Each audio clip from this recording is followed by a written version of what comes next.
Estamos começando mais um Café com a BD. Todos já estão com seus cafés aí. O pessoal da Magnetis também já está com café aí. Legal, 9h31. Gente, eu vou começar esse Café com a BD. Bom dia, né? Bem-vindos aí a mais um Café com a BD. Eu sou a Tatiana Romero, sou designer de interiores, apaixonada e militante. Eu estou à frente do escritório de design de interiores para varejo Romero Lab e faço parte do conselho diretivo da ABD e fui convidada para ser anfitriã dessa série de palestras em parceria com a Magnetis. A ABD é uma associação que tem como missão lutar pela excelência do profissional designer de interiores e de olho nessa missão e com muito orgulho, a ABD trouxe a Magnetis para uma série de 4 palestras educativas sobre gestão financeira, exclusiva para a nossa comunidade. Antes de iniciarmos a palestra, eu vou chamar aqui 2 vídeos curtos que preparamos para os nossos associados, dos nossos patrocinadores.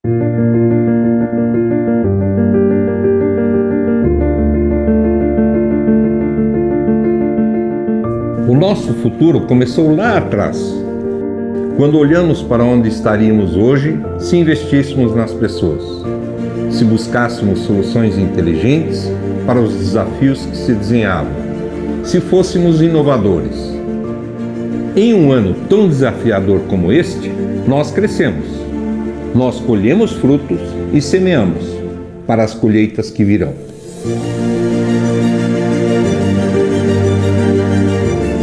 A Roca Brasil Cerâmica, primeira a fabricar lâminas e lascas superformatos no Brasil, se reinventa todos os dias, porque a vida é assim. Ela surpreende, muda de direção e exige práticas responsáveis, exige conhecimento e visão estratégica, mas acima de tudo, exige um compromisso com a verdade. Se hoje estamos avançando, inclusive acima das projeções de mercado, é porque investimos tempo para cuidar das pessoas, para aprender, para desenvolver tecnologias, tempo para olhar para frente. O futuro que queremos tem menos desperdício, é mais versátil e leve. Queremos contribuir para a construção de ambientes que possam ser refúgio, que contem a nossa história, que nos abracem. Nosso trabalho só faz sentido se for sentido. Lá na frente, caberá tudo o que vivenciamos até aqui e tudo o que desejamos de essencial para o mundo. Um mundo novo e possível. Somos a Roca Brasil Cerâmica, essencialmente novos.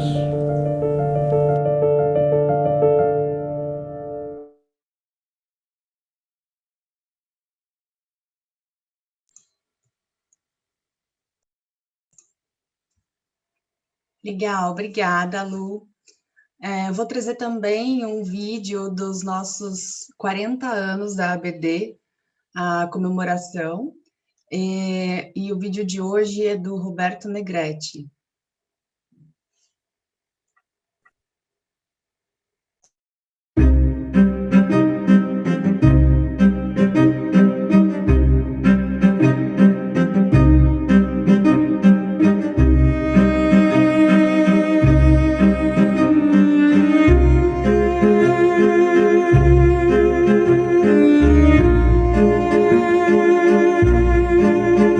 Eu nasci em Buenos Aires, República Argentina, numa família de classe média. Muito criança, na casa da minha tia, eu encontrei no sótão uma maquete de um navio. A maquete desmontável, você via o navio fatiado andar por andar. Eu fiquei fascinado. Eu não entendia muito bem o que era o atrativo, se o tamanho do navio, se saber que isso levava pessoas de um lugar para o outro, se era como um hotel gigante. Tudo era como numa casa, mas não era. Era num navio. Era a única forma que tinha o ser humano de atravessar o mundo. E eu não sabia muito bem que tinha sido mordido por um bichinho, que era o bichinho do design de interiores. Eu ainda não tinha noção. no meu primeiro ano de faculdade, quando me matriculei no Mackenzie, após ter prestado uma prova de transferência, eu comecei a trabalhar num escritório de design de interiores, que eu acho que tem, basicamente, a responsabilidade de me formar como eu sou, de me formar designer de interiores. Foi uma experiência sublime, porque mesmo olhada para trás no tempo, em nenhum dos dias em que eu trabalhei no escritório, eu não fui senão incentivado a fazer bem aquilo que eu fazia. Bom, na verdade, o design de interiores é a moldura que dá equilíbrio para a nossa vida. Isto é, do lado de fora de casa é muito duro. Tem poluição, tem barulho, tem carros, tem injustiça. Você abre a porta e você é acolhido. Você chega no lugar mais importante, no lugar que mais te abriga. Quando você chega na minha idade, eu tenho 60, você descobrirá que, na verdade, não existe uma única fórmula para o sucesso. Existem várias. Cada um de nós é um indivíduo. E esses indivíduos têm caminhos diferentes para encontrar sucesso ou uma alegria profissional, como que eu encontrei. Cada um de vocês encontrará uma forma. Talvez o mais interessante é sempre lembrar que existirá a necessidade de reinvenção, provavelmente a cada esquina que a gente chega. Porque a glória do mundo é transitória. Sic transit gloria mundi.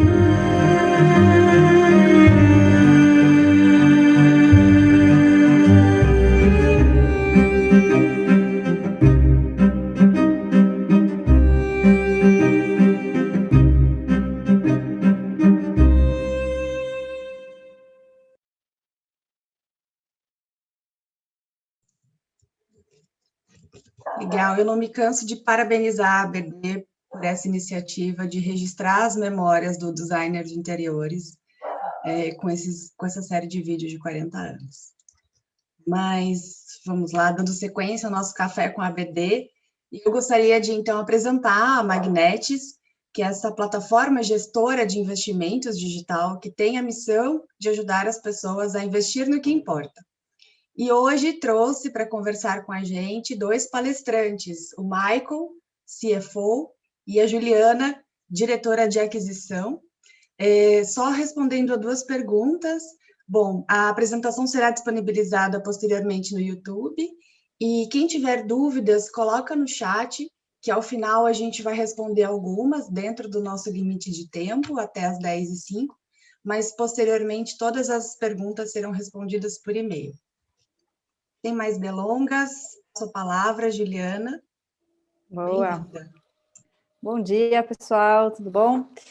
Primeiro, parabéns, aí que vídeo lindo, até eu fiquei super emocionada, Tati, não foi só você, então parabéns a todos, parabéns à diretoria, a todos os voluntários, muito legal ver uma instituição fazer 4 décadas, parabéns.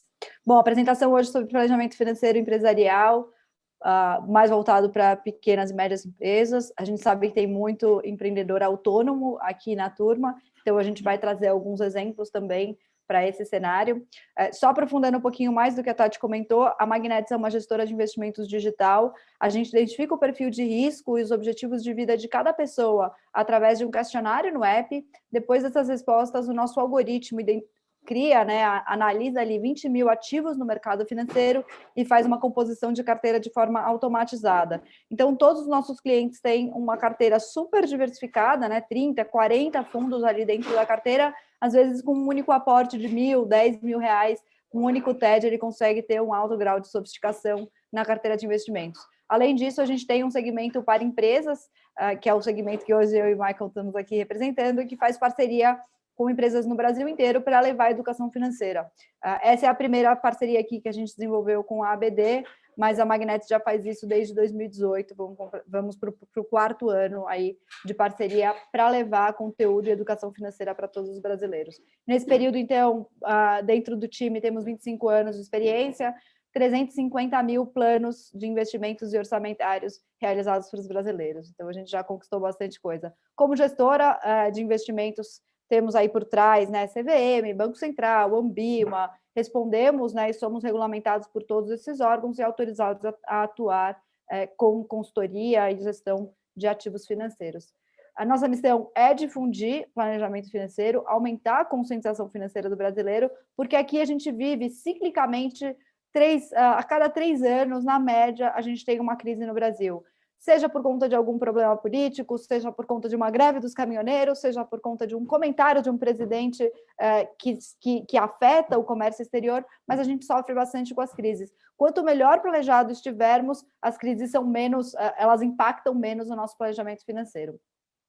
Hoje a agenda, eu vou até dar uma acelerada, mas a agenda, a gente vai falar um pouquinho sobre como é o empreendedorismo dentro do Brasil, né? Os principais erros que a gente acabou ocasionando ali, que geram estatísticas negativas, né, para a nossa situação, e como evitar isso, né? Como a gente se planejar no passo a passo para a gente conseguir construir solidez ali na nossa carreira de empreendedores. Para me apresentar, eu sou Juliana Volpe, diretora de aquisição. Aos 23 anos eu abri um negócio no Rio de Janeiro, a gente prestava serviço para o mercado de óleo e gás. O negócio começou pequenininho, para quem sabe, aí a gente começou ali no Simples Nacional.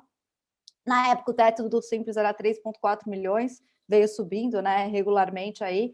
A IDTV cresceu bastante, a gente alcançou expansão global, então eu abri uma filial em Dubai, tinha 3 pessoas lá, uma filial em Houston, tinha uma pessoa também em Londres, então a gente atendia o mercado de óleo e gás internacionalmente, chegamos em 16 países, e aí eu abri uma LLC nos Estados Unidos, eu abri outras empresas fora do Brasil, abri uma holding e aprendi na prática muitos dos conceitos que eu vinha estudar depois academicamente mais para frente. Em 2017 eu vendi o negócio, conquistei aí meu primeiro milhão com 31 anos e fui fazer o MBA nos Estados Unidos, onde eu estudei um pouquinho mais de gestão empresarial, marketing, finanças e vim trabalhar na Magnetis desde 2018. Bom dia, pessoal. Eu sou o Maicon, CFO da Magnetis. Eu sou formado em Economia e Contabilidade. Também tenho um MBA em Banking. Eu trabalho nessa área financeira de fintech e instituições financeiras há mais de 20 anos. Eu também tive uma experiência empreendedora logo no início, quando eu saí da faculdade. Tive uma empresa de assessoria contábil e financeira, na qual eu e meu sócio, eu fiquei junto com meu sócio uns 4, 5 anos. Depois eu vendi minha parte para ele e resolvi seguir outros caminhos. E hoje eu estou aqui com vocês para falar um pouco aí sobre planejamento financeiro empresarial, junto com a Ju. Espero que a gente tenha uma manhã bem proveitosa. Legal. Então, trazer um pouquinho do cenário brasileiro. A gente sabe que a maioria das empresas no Brasil acabam não dando certo, né? Acabam fechando, abrindo e fechando. Então, a maioria não dura 10 anos. Um pouquinho das estatísticas, né? 1 em cada 5 empresas encerram as atividades no primeiro e com 5 anos de operação, a gente tem quase metade das empresas abertas encerrando as operações. Num período de crise, né, esse cenário se intensifica. Então, a gente olhou ali em 2014 para 2018, enquanto a gente ainda vinha se recuperando da nossa crise política aqui, a gente teve mais empresas fechando do que abrindo. Mas por que isso acontece no Brasil, né? E aí aqui é uma pesquisa super legal, depois a gente pode encaminhar para vocês. O SESC faz bastante trabalho, né, voltado para empreendedorismo, né? E a maior parte dos brasileiros que demonstraram, né, que fecharam as empresas, comentaram que o problema foi não entenderam os clientes, né? Então não entenderam os hábitos de consumo, não entenderam as necessidades, a precificação, como se comunicar com o cliente, é o primeiro ponto de atrito ali que faz com que as empresas fechem. O segundo é o capital de giro. A gente vai falar bastante sobre capital de giro, porque a gente vê que muita gente sofre com esse conceito, e aí o restante está ligado à inserção de mercado, né? A compreensão, a análise SWOT, saber como se diferenciar dos concorrentes. Então, são os principais fatores ali que a gente quer evitar. Então, eu sempre falo assim, a ideia não é entrar a apresentação com os números negativos do Brasil. Não, a ideia é a gente falar, tem aqueles que sobrevivem, né? Como é que a gente faz com que o mais de nós passemos por esses 5 primeiros anos e conseguimos construir aí uma carreira de sucesso empreendendo. Então, a gente vai passar agora esses 5... A gente quebrou um pouquinho mais esses 3 erros, né? Os 3 principais dores dos brasileiros em 5 erros, e aí dentro desses 5 erros a gente vai falar como evitá-los. Tá? Então, a ideia é ser bem pragmático aqui. Boa, Ju. Bom, dentro desses 5 erros, acho que o capital de giro, se não for o principal, é um dos Para quem não sabe o que é capital de giro é aquele recurso que você precisa ter para cobrir um descasamento de prazo. Como é que é isso, Michael? Você compra de um fornecedor e vende para o seu cliente. Normalmente, você ou compra à vista do seu fornecedor, vende a prazo para o seu cliente. Às vezes, esses prazos não estão casados. E aí, você precisa ter um capital de giro pelo menos de 10 a 12 meses para garantir que seu negócio seja sustentável. Eu tenho aqui umas 3 dicas, assim, para você calcular o seu capital de giro, né? Aqui a ideia não é falar de contabilidade, mas o cálculo do capital de giro líquido, que é basicamente o seu ativo circulante, que é composto por disponibilidade, ou seja, caixa, aplicações financeiras de curto prazo, enfim, tudo aquilo que você tem em dinheiro disponível, menos o que você tem a pagar, que seria o seu contas a pagar, que é o próximo slide de um exemplo de um capital de giro líquido, onde demonstra o quanto você tem de capital para garantir os compromissos desse descasamento. Mais importante do que o exemplo, até, eu acho que assim, as dicas para você ter um capital de giro eficiente primeiro, você negociar bem o prazo com seus fornecedores e clientes, né? Outra dica é identifique e corte os custos ineficientes do seu negócio. Vou dar um exemplo. Quando eu entrei na Magnetics, a gente tinha mais de 10 contas correntes, né, na empresa, do qual gerava tarifas bancárias que somavam mais ou menos R$12 mil por ano. E sem necessidade. Então, assim, se você consegue identificar algum custo ineficiente e consegue cortar, isso ajuda bastante na sua eficiência do capital de giro. E, por último, eu acho que é bem bacana para vocês, né, que nesse mundo de design, seja disciplinado. Ou seja, separe a conta da empresa, né, as contas da empresa da sua conta pessoal, que é um dos itens que a gente vai falar mais para frente. Mas essas 3 dicas para você ter um capital de giro eficiente. Boa.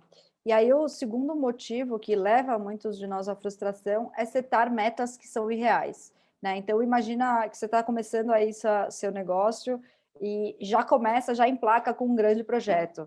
Daí você fala, bom, então eu comecei agora com esse grande projeto, vou projetar aqui o crescimento da minha empresa, assumindo que a cada 3 meses eu vou ter um grande projeto. E aí você seta uma meta de crescimento do negócio em cima de uma realidade que talvez não seja o que vai acontecer de forma recorrente. E aí você seta uma meta irreal, você não vai ter capital de giro para suportar todo o período, porque a meta foi muito puxada para cima, né, em termos de receita, e as suas despesas ficaram recorrentes no mesmo período, e isso acaba também te desmotivando. Então, você tem tanto um problema de caixa como de motivação. Então, a gente sempre fala, tenta pensar em 2 cenários de metas, né? Uma meta que você acredita que seja mais realista, que está alinhada à taxa de crescimento histórica do seu negócio. Então, você pega 2, 3 anos, né? Um período maior, e não só mês a mês. Quanto que a gente cresceu nesse tempo em termos de faturamento, de número de clientes, de projetos? Isso é sustentável por um longo período? E se a gente conseguir mudar algumas coisas, né? Aumentar a nossa divulgação, fazer mais parcerias para os parceiros conseguirem distribuir melhor a nossa marca, a gente acredita que consegue crescer um percentual um pouquinho mais alto? Ok, mas tenta evitar setar uma meta que seja muito fora da realidade. Lógico que a meta sempre tem que ser agressiva, né, para a gente entregar um pouquinho a mais, mas tem que tomar esse cuidado para não desmotivar e para não faltar caixa, né? Acho que são os 2 fatores ali que impactam quando a gente seta essa questão da meta irreal. O terceiro ponto aqui de erro muito comum é não ter plano B. Nesse exemplo, eu tenho alguns amigos que têm campo de futebol de society, eu gosto de contar a história deles.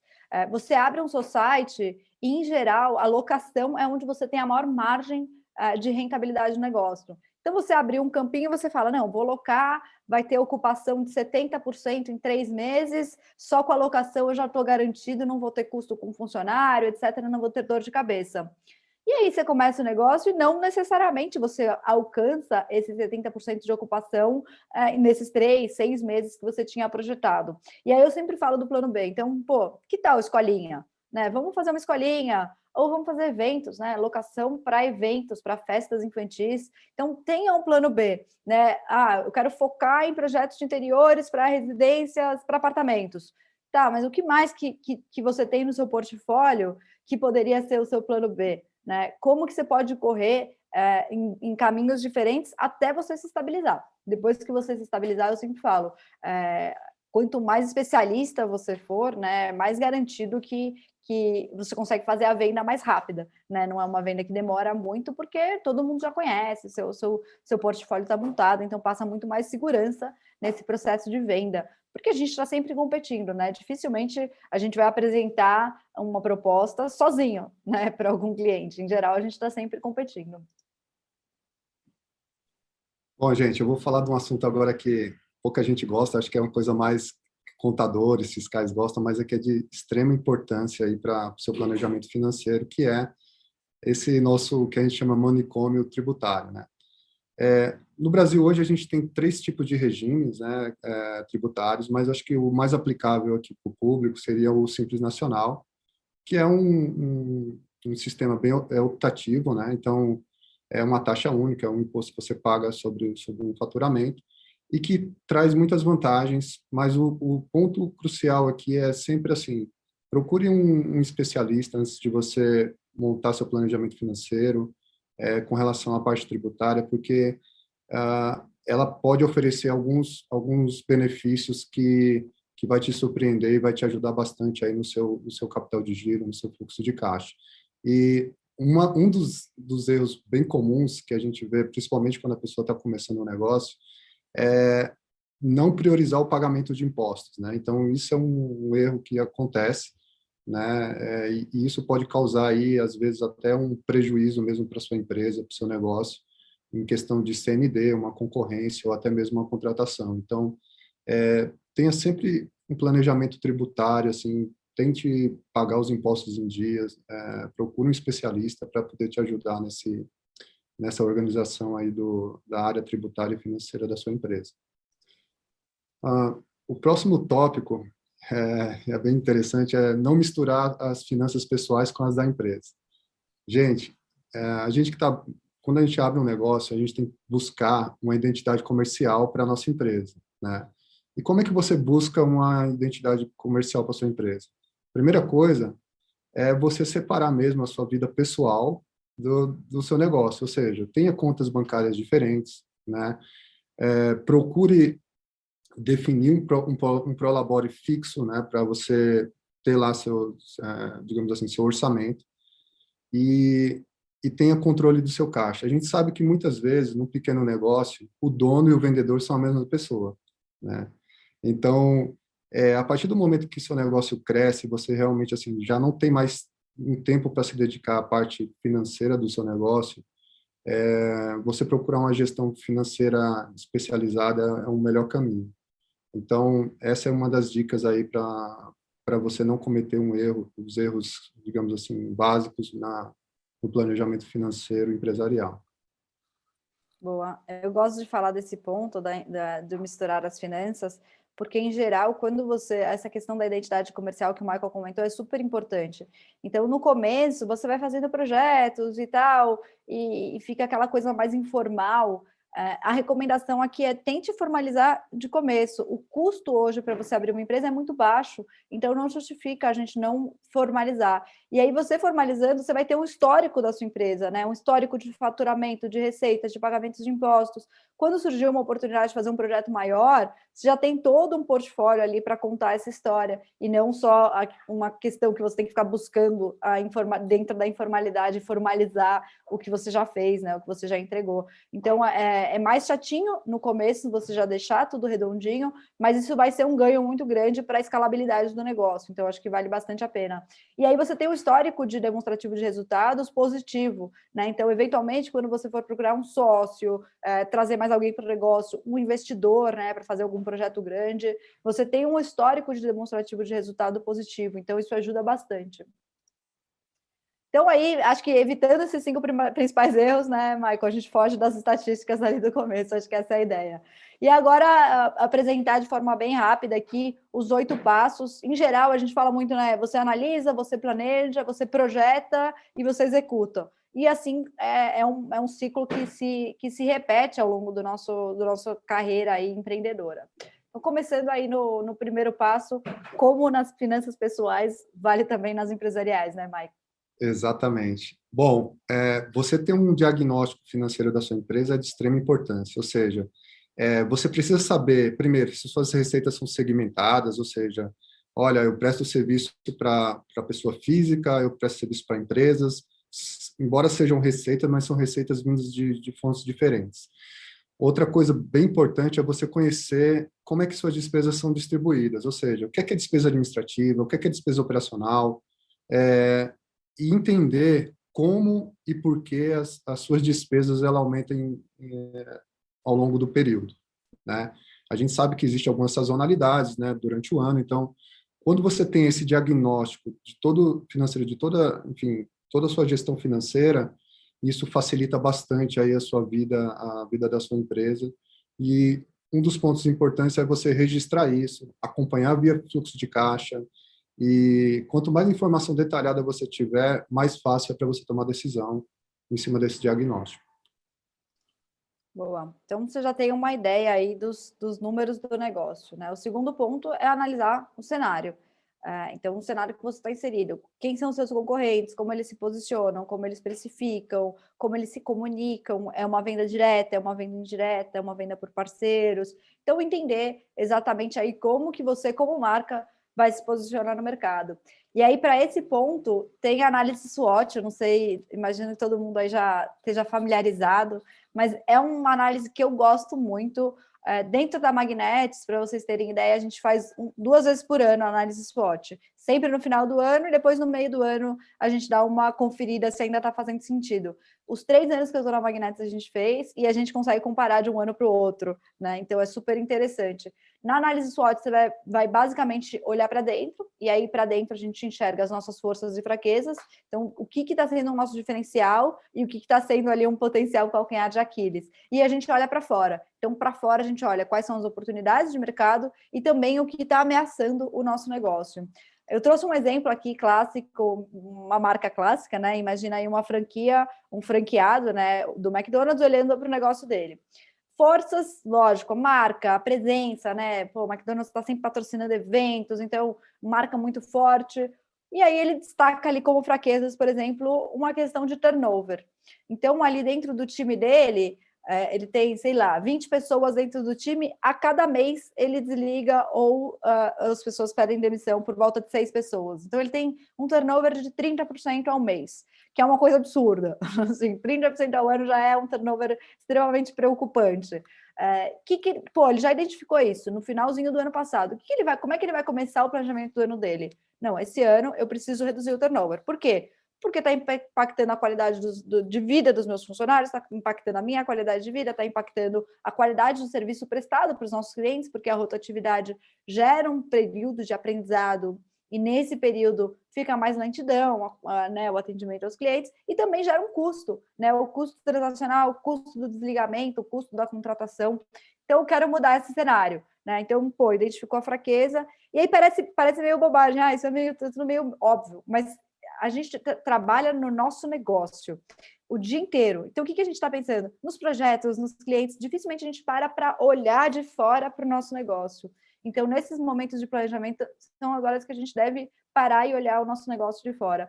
E aí ele fala, não, tem um programa de educação, de treinamento, de retenção de talentos, vai buscar uma consultoria. E aí a meta dele, nesse caso, é reduzir para 10% ao ano o turnover dele. Aí ele já seta uma meta ali em cima dessa análise SWOT. Então, aqui eu só peguei um exemplo, mas eu sempre recomendo 3 no máximo, 3 forças, 3 fraquezas, 3 oportunidades e 3 ameaças. Não fugir muito disso, porque em geral a gente começa a colocar, e quando vê, tá com uma lista de 10, para a gente saber justamente priorizar. E aí, ver quais delas que a gente quer atacar ao longo do ano, porque realmente não dá para fazer tudo. A gente vai falar um pouquinho de priorização depois. Mas a SWOT ajuda bastante, então, a fazer essa análise, tá? Tem uma série de metodologias, mas eu recomendo bastante a análise SWOT, que é bem simples, né? 4 quadrantes ali. Aí a gente vai para... Então, analisamos, né? Então, vamos definir as metas.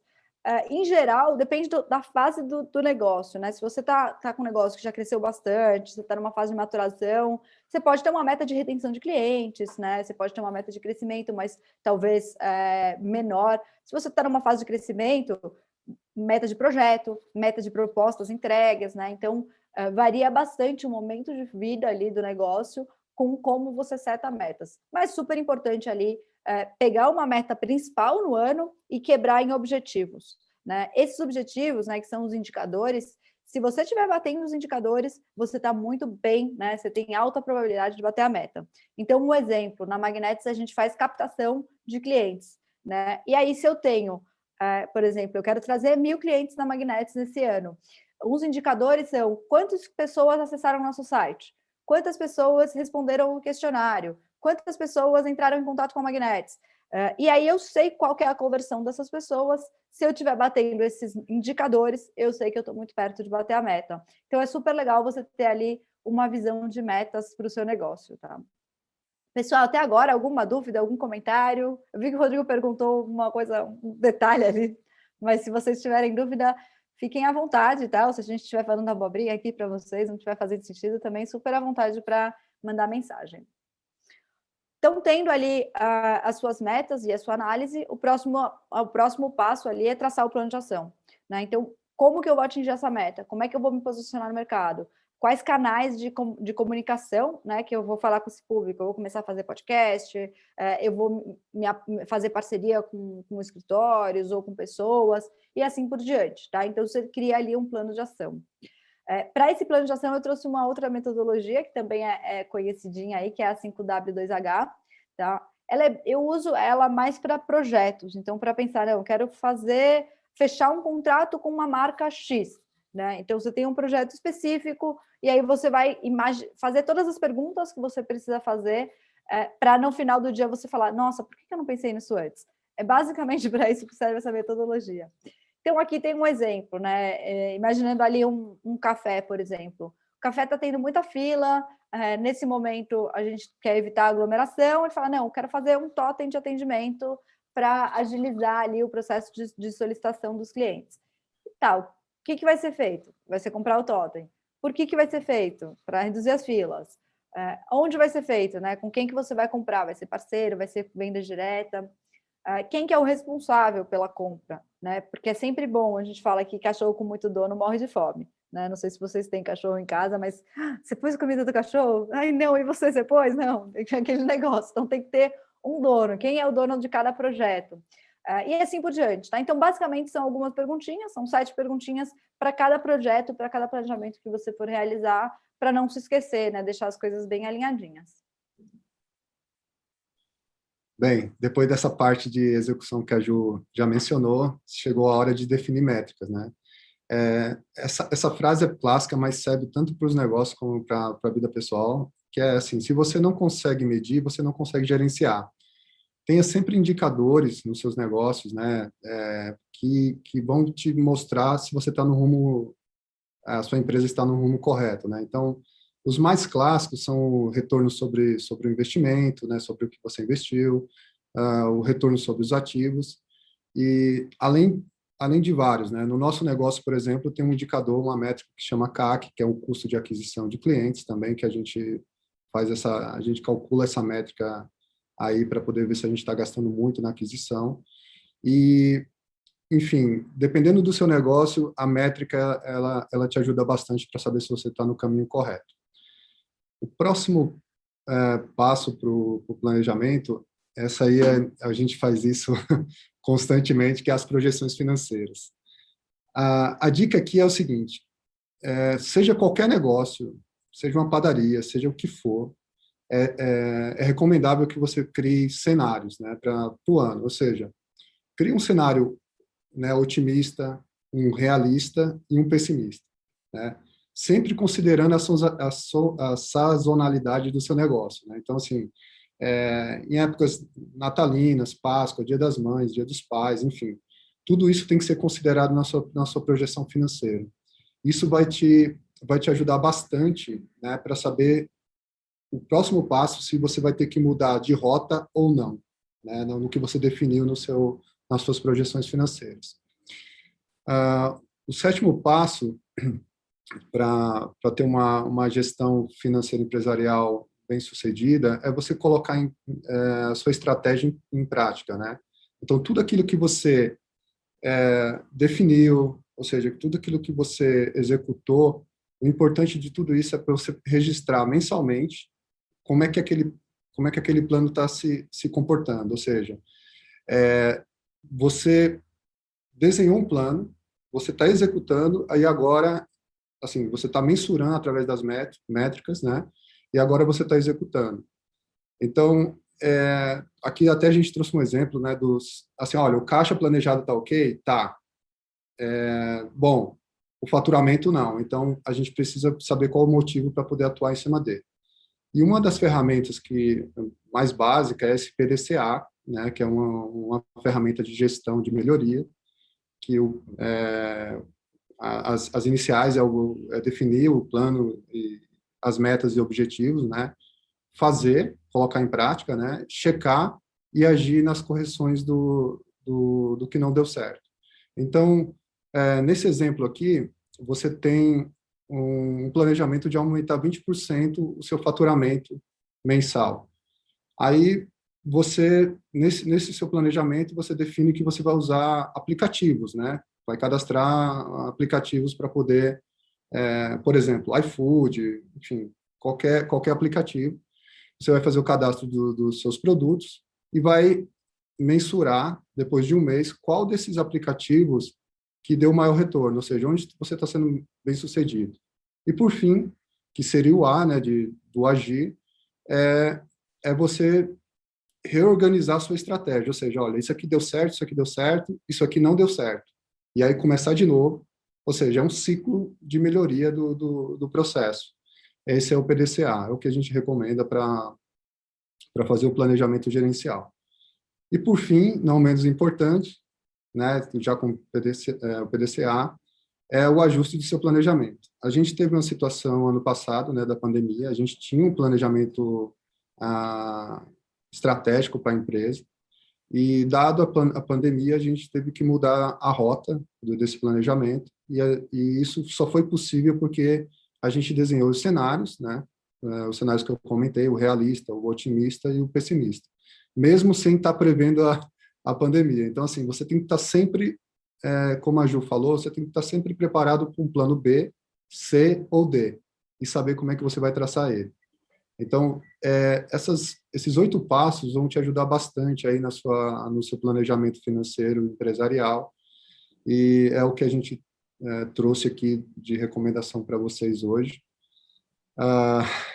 O próximo item é uma frase bem legal, que, né, o orçamento anual é a tradução dos planos estratégicos em números. E realmente isso aí faz todo sentido quando você vê na prática como essas coisas acontecem. Boa. Tem um clássico, você fala, não, esse ano eu vou crescer através de participação em eventos. Aí você pega o seu orçamento anual e todo o seu orçamento, sei lá, 50% do seu orçamento está sendo gasto em web, né, em digital. Você fala, pô, mas a sua estratégia não era para crescer em eventos? Como é que seu orçamento não está representando isso? Né? Então, isso é uma coisa que a gente vê bastante.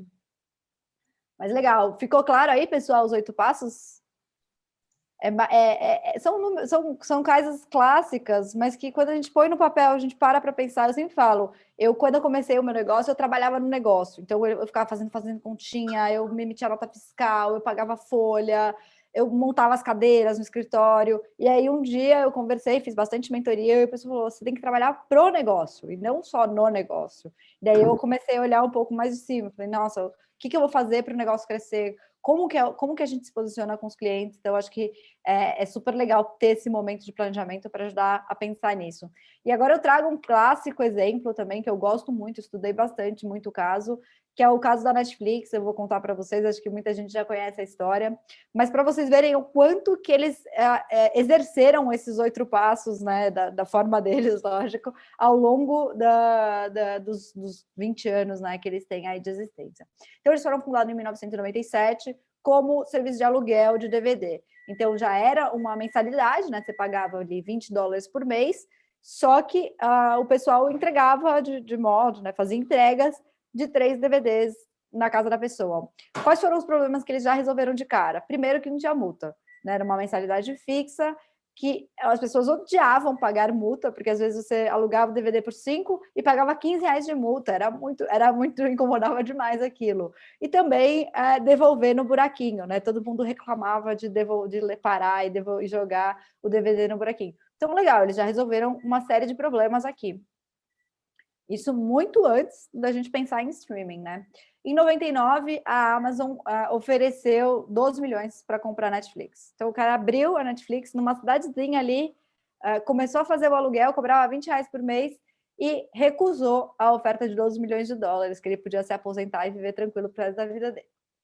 Em 2000, a Netflix ofereceu para a Blockbuster comprar ela por 50 milhões. Então, já tinha crescido bastante. Blockbuster, para quem tem mais de 30 anos aí, acompanhou bastante o crescimento aqui no Brasil, junto das lojas americanas, recusou essa oferta e com certeza se arrependeram muito, porque em 2017 começa a virada para streaming, muito impulsionado pelo YouTube, né, a própria popularização da internet, a internet chegando, né, em larga escala a vários lugares. E aí, com a virada para streaming, a Netflix começa a ajustar ali o seu planejamento estratégico. Os DVDs começam a se tornar também menos populares.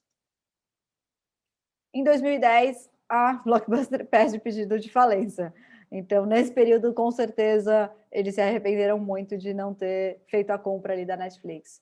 Em 2011, a Netflix ainda estava fixada, né, naquele primeiro paradigma dela de locação de DVDs e abre a Quickster para voltar a alugar DVDs, né, vou dar um passo para trás do streaming. Então, mantém o Netflix lá e fala, não, vou abrir mais uma marca para não ferir a marca do Netflix, que está ficando forte no streaming, abre e fecha o Quickster, porque esse modelo de DVD não existe mais. Então, eles pelo menos abriram, mas fecharam rápido.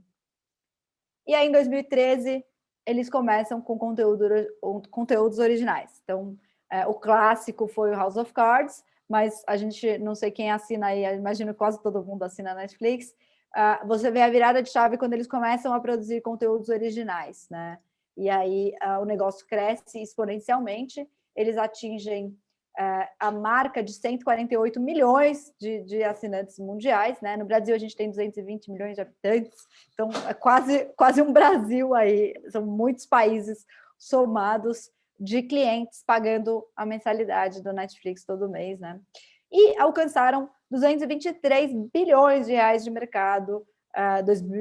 2021, hoje, né? Tem pouco tempo que eu olhei esse número na Nasdaq, valor de 223 bilhões de dólares. Então, pensando ali na oferta da Amazon de 99, de 12 milhões, acho que eles fizeram muito bem de recusar essa primeira oferta. Mas você vê o quanto que eles foram se ajustando, né? E quais foram ali as lições principais, eu acho, para a Netflix.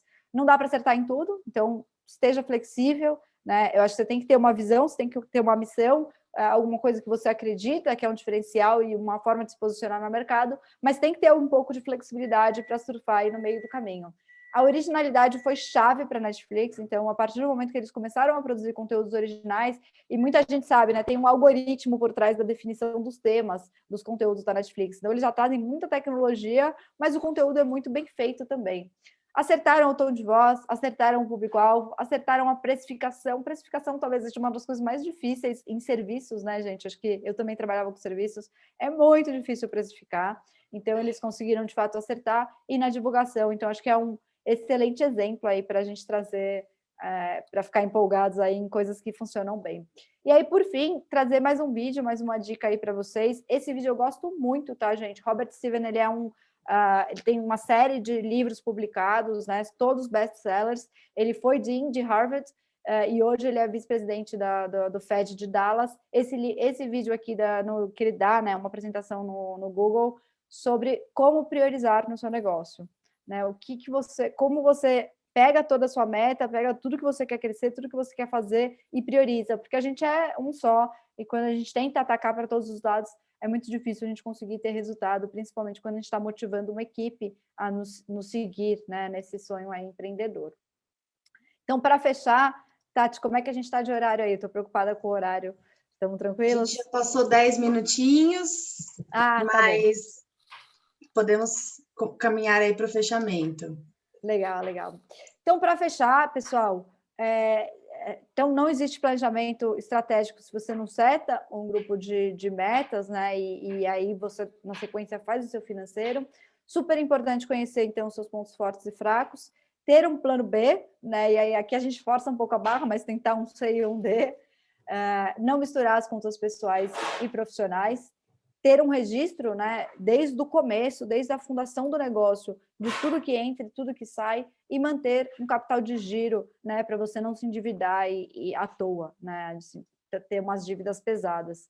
O caso do KFC no Brasil, tentaram entrar 2 vezes, nunca acertaram a mão. A terceira agora eles estão bem sucedidos. A única diferença que eles fizeram foi tirar o balde de frango, que é um clássico nos Estados Unidos, mas que no Brasil ninguém gosta de comer frango com a mão. Então, como pequenos ajustes podem fazer o negócio prosperar. É isso, gente. Muito obrigada a todos. Desculpa ter tomado um pouquinho mais do tempo. Qualquer dúvida que vocês tiverem, podem mandar o WhatsApp, mensagem para a Tati, que a gente vai respondendo. Lembrando que, para a parceria, né, por conta dessa parceria, a gente oferece 1% de Invest Volta para quem quiser investir com a Magnetics.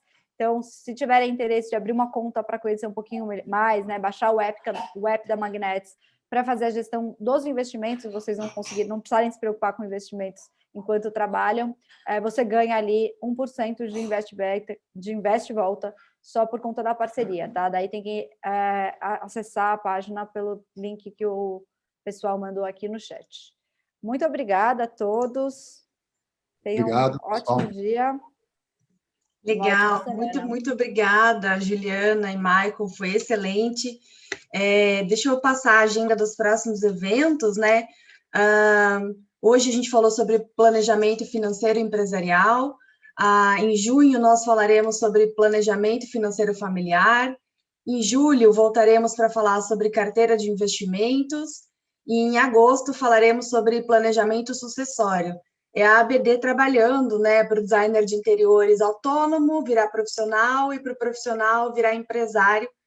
Eu queria só dizer que eu passei por todos os 5 erros com a minha empresa, estou ali nos 8 acertos, mas é isso mesmo, e nós designers, a gente não nasce, né, da graduação com esse conhecimento, é preciso buscar fora, a internet existe, então não tem desculpa, e como eu gosto de falar, não planejar é planejar, só que errar, né? Você está planejando errar. Então, faço votos aí de que os designers que seguiram com a gente e os que nos assistirão depois no YouTube bebam desse conhecimento super condensadinho que vocês conseguiram aí, Ju e Maicon, trazer para a gente em poucos minutos, mas que ele é realmente riquíssimo. Eu levei alguns anos para chegar nesse caminho.